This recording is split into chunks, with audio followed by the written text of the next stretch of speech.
Salut à vous et bienvenue sur le nouveau tutoriel de Fusion 360 sur comment modéliser cette pièce affichée à l'écran. Il s'agit d'une pièce en nylon que nous allons faire usiner directement chez un usineur. Au moment où j'écris cette vidéo, la pièce a déjà été réceptionnée. On commence donc par créer une nouvelle esquisse sur laquelle nous allons dessiner le premier profil de notre pièce. Nous allons commencer par tracer un rectangle par le centre de 118 par 320 mm et nous allons valider. Nous pouvons ensuite sortir de l'esquisse puis commencer à venir extruder notre premier rectangle d'une valeur de 300 mm.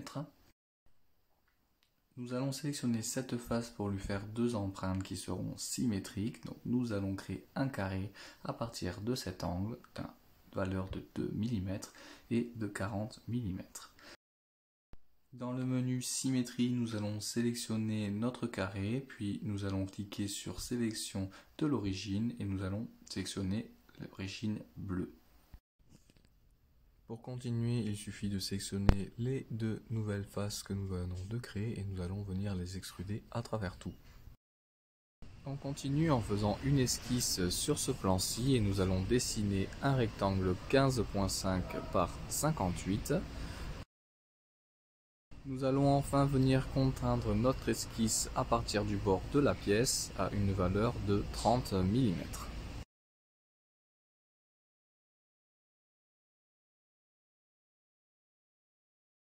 Nous allons fermer l'esquisse et nous allons venir extruder sur toute la totalité de notre pièce.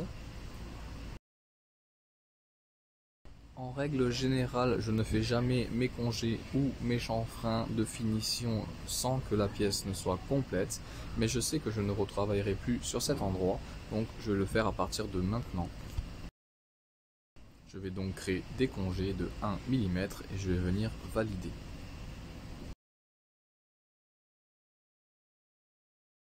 Pour les petites rainures sur le dessus, je vais créer une esquisse sur cette face et je vais fabriquer des rainures avec l'outil de construction rainure et je vais venir placer la première sur mon plan d'esquisse.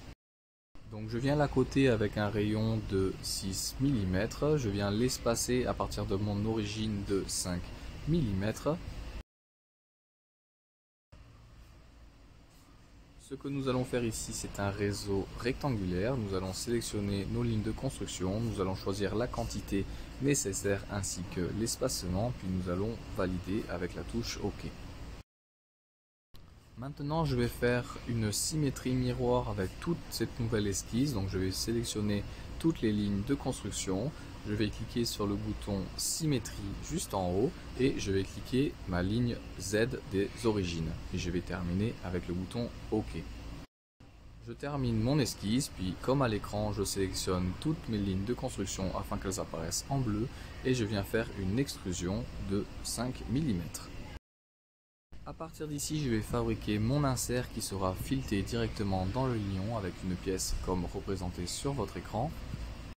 Donc pour ce faire, je viens cacher simplement ma pièce en nylon, je crée une nouvelle esquisse et je viens coter comme à l'écran mon nouveau insert.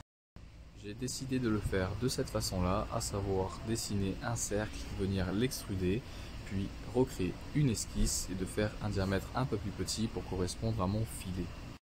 J'aurais pu tout simplement créer une esquisse et venir faire une révolution avec la moitié de mon cylindre pour le faire en une seule passe.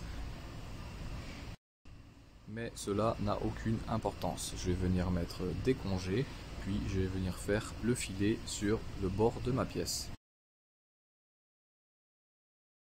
J'appuie sur le bouton modéliser pour voir apparaître mon filet à l'écran, puis j'appuie sur OK. Je vais venir y créer un perçage à l'intérieur de mon filet pour ensuite faire une révolution interne. Donc je vais creuser à l'intérieur de celui-ci. Je vais ensuite venir créer une nouvelle esquisse à l'intérieur de celui-ci pour faire un rectangle et venir extruder en symétrique ou des deux côtés, peu importe, pour venir couper ma pièce. La modélisation est maintenant terminée, je vais pouvoir afficher tous mes corps, puis maintenant nous allons venir les positionner. Pour ce faire, nous allons placer toutes nos pièces sous composants en faisant un clic droit dessus. Puis nous allons appuyer sur la jonction de ma vis juste ici, que je sélectionne en bleu. Nous laissons le bouton CTRL appuyé et nous venons récupérer la section que je surligne en bleu juste ici et nous appuyons sur OK. De ce fait, ma pièce va venir automatiquement se décaler et se centrer par rapport à mon trou. Je vais faire un copier-coller de mon composant, donc à savoir mon insert, et je vais répéter la même opération, à savoir le placer sur le trou à l'opposé de ma pièce. La modélisation est maintenant terminée, n'oubliez pas d'enregistrer votre projet, j'espère que ce tutoriel vous aura été utile. Je vous souhaite une bonne journée et vous dis à plus, bye.